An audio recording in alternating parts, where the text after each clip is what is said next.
Truckers are slowly winning the boycott against New York City. Ever since Trump got accused of fraud and is forced to pay $355 million, many truckers are out. They're boycotting New York City. They're protesting.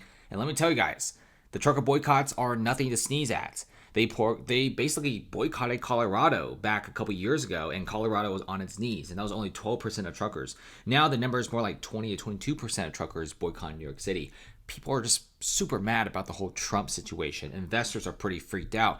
Guys like Kevin O'Leary, who's invested in New York City for quite some time, and Grant Cardone are all pretty freaked because you could pluck anyone off the streets of Manhattan in New York and charge them with fraud. If you really look into it, it really does feel like it was politically driven. Check this out on X.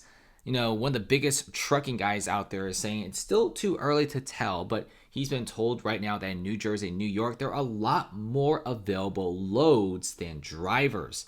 That's a big one because recently we've only been seeing like a 1-to-1 ratio. But this time, for once, a lot of these stations, a lot of these areas are seeing less truckers and more loads. Now, it's not just because of the Donald Trump situation. There's several other cases out there that's causing this sort of weird ratio. And we're going to also get into the tolls because, let me tell you, New York City is already very anti-truck, very truck unfriendly, and now they just made it super truck unfriendly. This trucker is saying that it's happening, right? We're actually seeing a lot more loads. He's going to be checking out other areas and asking other drivers and truckers about what's going on. But you could clearly see that the boycott is working. The boycott is gaining a lot of traction, especially it got on the Tucker Carlson show. That's a big one. It's got really popular recently. It got on several different podcasts.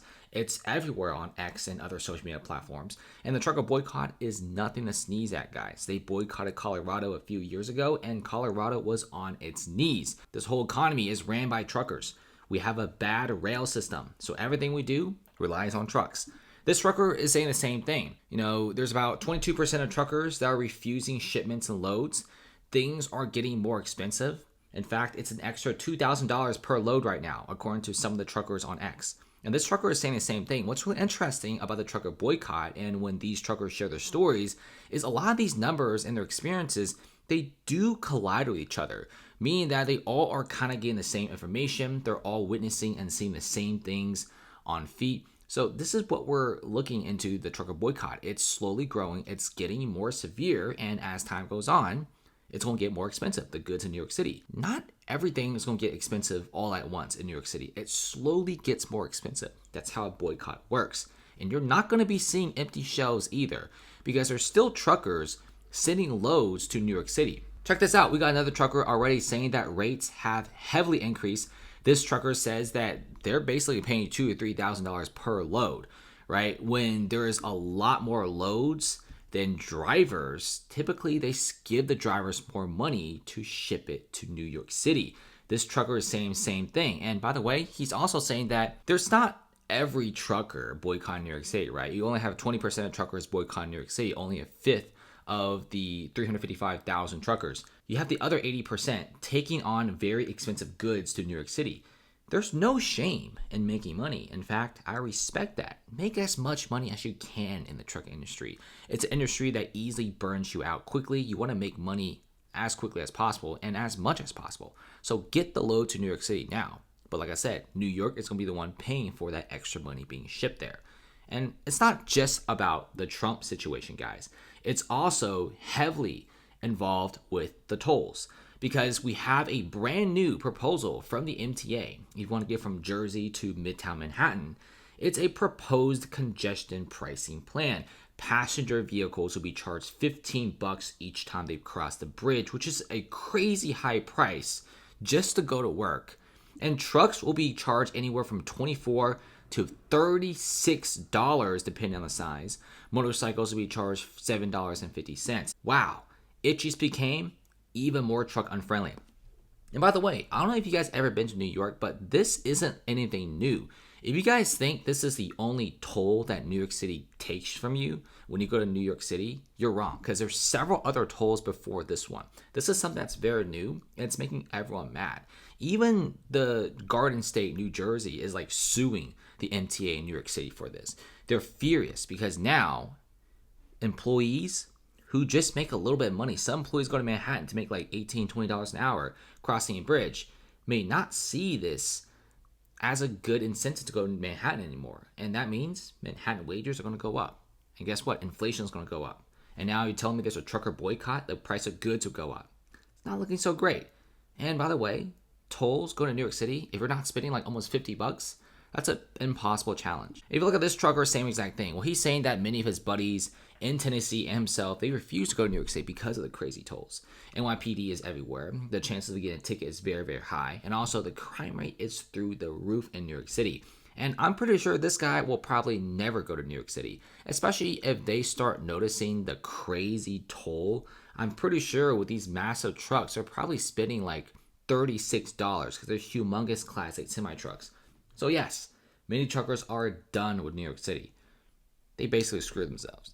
I think the boycott, like I said, it's not just Trump, but also the tolls, the crime, and the congestion in the city.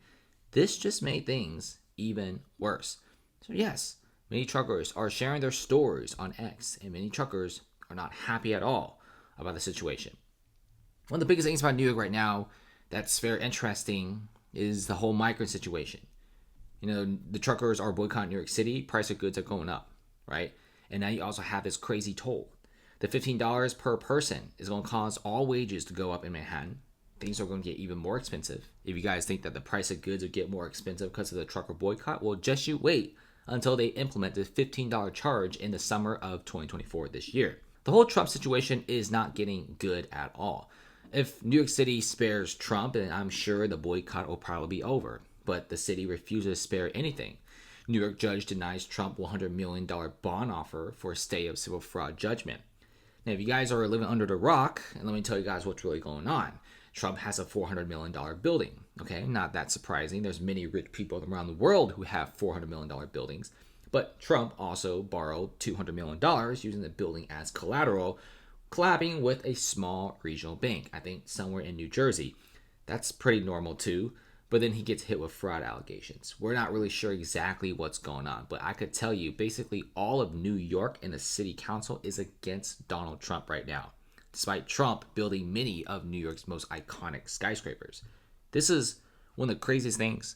This isn't anything new, right? This is a very typical real estate ordeal. It's not even a New York thing. It's not even an American. It's an international thing. If you have a very expensive building, you could easily take it out with a collateral loan. So I don't really see what's wrong with this, and no wonder guys like Kevin O'Leary, Grant Cardone are all posting on X saying they're leaving New York City and they're stopping all investments and underwritings of New York. And it's not just them. You have several other investors quietly leaving or massively cutting down investments. Got so bad that even the New York governor, she even came out and said that, hold on guys, the average investor and businessman shouldn't worry. This is just a Donald Trump thing. That doesn't really instill any sort of confidence for investors who are pouring billions in the city. And now it's 2024. You don't have to invest in New York anymore. There are several other cities in America to invest in. So thanks for watching, guys. Comment below. Hopefully New York, I don't know, man. They have the migrant crisis going on. They're going broke. Investors are leaving. Not really sure. Maybe one day New York will return to its glory days. See you guys later.